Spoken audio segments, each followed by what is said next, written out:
My name is Brielle, LaCosta, and I am with a very, very special guest this evening. This is the one and only Kris Kringle. I cannot believe that you came all the way from the North Pole to be with us tonight at the Autism Radio Casino Night. Well, it's a genuine honor to be here. It's nice seeing you again. I remember you when you were that high, but look at you now. You're a big grown-up girl and doing some great things. I'm trying. But this is something that's so important to me that it's worth the trip from the North Pole, so I'm happy to be here. Well, we are so happy to see you. You are a big hit tonight. I know you've been so busy. Everybody wants to know if they're on the nice list, the look. I can't talk. Can we edit that out? The naughty list. So what is your favorite part about this evening so far? Well, like with anywhere I go, it's getting to chat with people, and everyone here has been so sweet. And they're all here, we're here with a common goal, a common interest.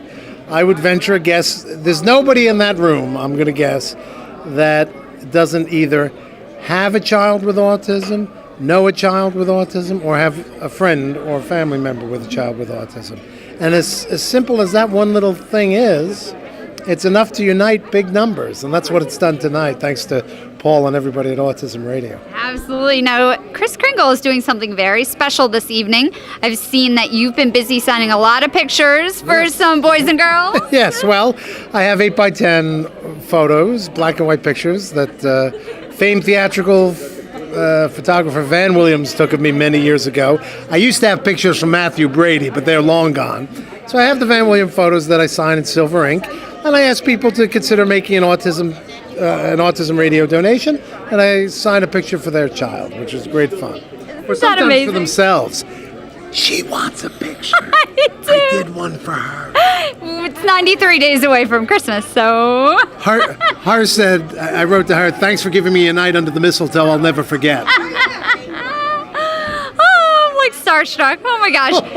So, don't you love that? So, that is just an example of how many different components of tonight's going on. We have our 50-50 raffle. We have Kris Kringle donating the proceeds from the photographs. We have the silent auction, the tricky try. This event really encompasses it all. Yes, it does. Yes, it does. It's a great, great night for everybody, and I hope we raise an awful lot of money for something very important. Because now, not everyone knows that I didn't have children for many, many years, and then late in life we were blessed with a son.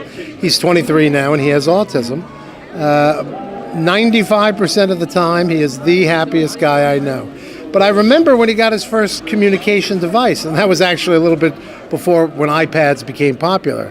So Autism Radio giving iPads to these younger children in today's day and age, that's a big deal. Yeah. I had a hard time understanding how a manual communication device was going to make a child want to talk. If he could do it through this, why would he talk? Well, I can't explain how it worked, but it did work. My son worked with that device for about 6 months, and when he put it down, he never picked it up again. Wow. He was talking.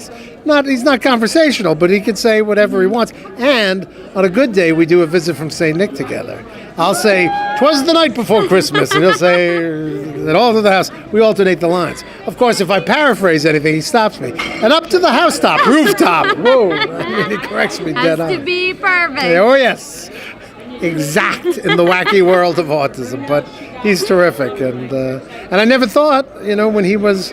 I'll tell you this: when he was 10, he didn't have 10 words, and I would talk to all these different people I met at all these different groups, and they all said, sometimes they don't start talking till they're much older. Sometimes they don't talk till they're 11 or they're 12.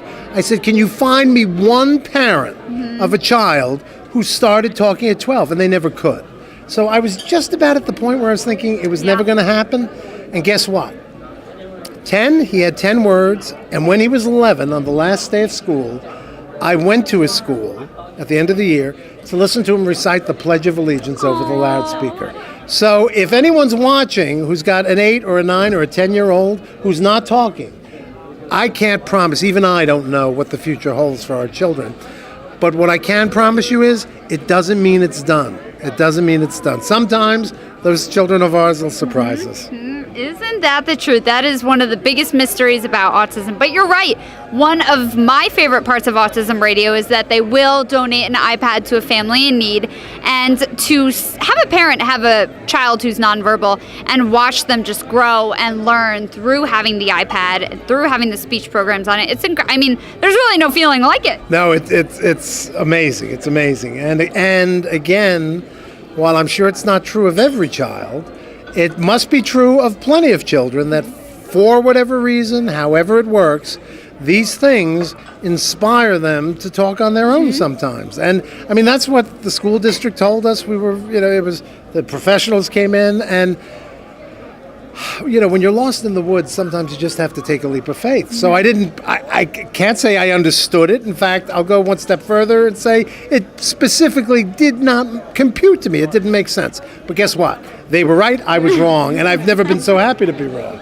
Because now, he's not conversational, but every now and again, he'll surprise you with something. We were out to dinner at this little place where you clear the table yourself, you throw it out. And I usually make him do it, but this time I did it. So I pick up the recycling, I throw it over there, I go over, I take the garbage, I pick it up, and just as I'm about to drop it from the other side of the restaurant so that everyone can hear, my father, the garbage man!